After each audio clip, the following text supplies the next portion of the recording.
ఈరోజు మా ఇంట్లో చికెన్ బిర్యానీయా మటన్ బిర్యానీయా అని ఒక చిన్న సైజు అసెంబ్లీ సమావేశాలే జరిగినాయి. దానికి పోటాపోటీగా చివరిగా మటన్ బిర్యానీ అని చెప్పి ఫినిష్ చేసాం. ఈరోజు మటన్ బిర్యానీ చేద్దాం అనుకొని మటన్ తెప్పించాం. కానీ నాకు ఏమి పెద్దగా వండేసి కారాలు వేసి దమ్ములు పెట్టి ఆ స్టైల్ మనకు అంత విధంగా మా ఫ్యామిలీలో మా మదర్ వాళ్ళు, మా అత్తగారు, మా అమ్మమ్మలు ఎలా చేశారో నేను మా స్టైల్లోనే చేస్తాను. మీరు కూడా చూడండి. ముందుగా మటన్లో ఉప్పు, కారం, పసుపు వేసుకొని కుక్కర్లో 5 to 6 విజిల్స్ వచ్చే వరకు బాగా ఉడికించుకోవాలి. దాని తర్వాత ఒక బిర్యానీకి సరిపడా అంత గిన్నె పెట్టుకొని, వెడల్పుగా ఉండాలి బిర్యానీ గిన్నె. ఎందుకంటే రైస్ బాగా పలుకుగా బాగా నీట్గా వస్తుంది అతుక్కోకుండా. ఇప్పుడు దానిలో తగినంత ఆయిల్ వేసుకొని, ఉల్లిపాయలు బాగా కట్ చేసుకున్న ఉల్లిపాయలు వేసుకొని గోల్డెన్ కలర్ వచ్చే వరకు కంపల్సరిగా ఫ్రై చేసుకోవాలి. కొంచెం పచ్చిగా ఉన్న తీపిదనం వచ్చేస్తుంది.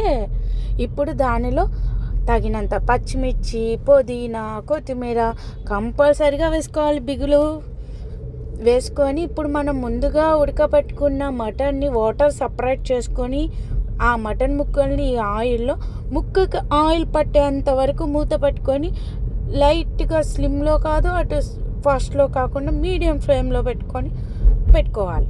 ఇప్పుడు దానిలో తగినంత ముక్కకి చూసారా ఎంత బాగా పట్టిందో ఆయిల్. దానిలో తగినంత ఉప్పు, కారం, పసుపు, ఫస్ట్గా మనము స్పైసెస్ అన్నీ మిక్సీ పట్టుకున్నాం కదా, ఆ పౌడర్ని కంపల్సరీగా దీనిలో యాడ్ చేసుకోవాలి. ఈ టైంలో యాడ్ చేసుకొని దానిలో పసుపు, ఉప్పు, కారం, గరం మసాలా మొత్తం బిర్యానీ మసాలా మొత్తం యాడ్ చేసుకొని లైట్గా ఫ్రై చేసేసుకోవాలి.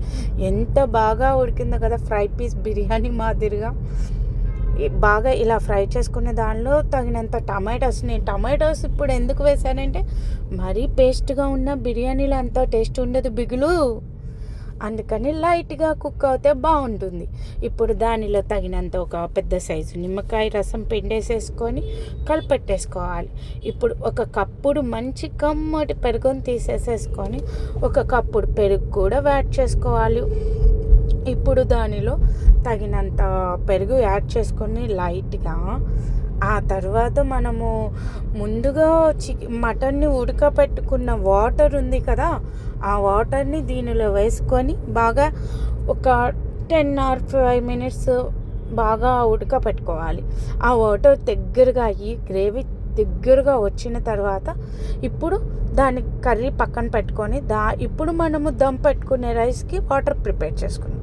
ఒక పెద్ద గిన్నెలో తగినంత వాటర్ వేసుకొని ముందుగా ప్రిపేర్ చేసుకున్న మనం మసాలా స్పైసెస్ ఉన్నాయి కదా, ఒక స్పూన్నర పౌడర్ వేసుకొని దానిలో నిమ్మరసం, పుదీనా, కొత్తిమీర, ఆ నిమ్మరసం పిండడమే కాదు, ఆ ముక్కలని కట్ చేసుకున్న నిమ్మ దుప్పల్ని దానిలో వేస్తే బాగా నిమ్మరసం వాటర్కి దిగి చాలా టేస్ట్ ఉంటుంది.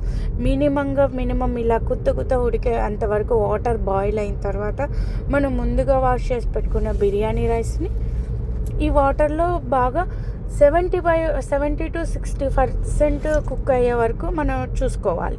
ఇలా బాగా కుక్ అయిన తర్వాత ఈ రైస్ని బాగా మనము జల్లెడ బుట్టలో వేసుకొని వాటర్ కిందకి అబ్జర్వ్ అయ్యే వరకు పెట్టుకోవాలి. చూడండి బిగులు ఎంత బాగా 6 to 70% కుక్ అయిపోయిన దమ్ రైస్ ఇలా జల్లెడ పుట్టలో పెట్టుకొని మనకి చిక్కగా వచ్చిన కర్రీలో పైన ఈ దమ్ రైస్ మొత్తం వేసేసేసుకోవాలి. నీట్గా పెట్టుకోవాలి. నేను ఈ ఫుడ్ కలర్స్ అవి ఏమి వాడను, అంత హెల్త్గా మంచిది కాదు అని చెప్పేసి నేను ఏమి పెట్టుకోను. మీకు ఇష్టమైతే మీరు యాడ్ చేసుకోవచ్చు.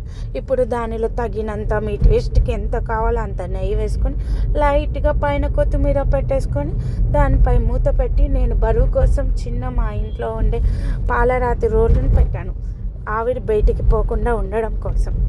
చూడండి, ఫస్ట్ 10 to 10 minutes ఫాస్ట్లో పెట్టి ఆఫ్టర్ ఒక 10 minutes లైట్గా స్లిమ్లో. ఇప్పుడు దాని తర్వాత ఇంకా దమ్ తీస్తే ఎమ్మీగా ఉండే మటన్ దమ్ బిర్యానీ ఎంత బాగుందో కదా. గ్రేవీగా కాకుండా అలా మరీ లేకుండా గ్రేవీ కాకుండా ఎమ్మీగా ఎంత బాగా ఉందో కదా.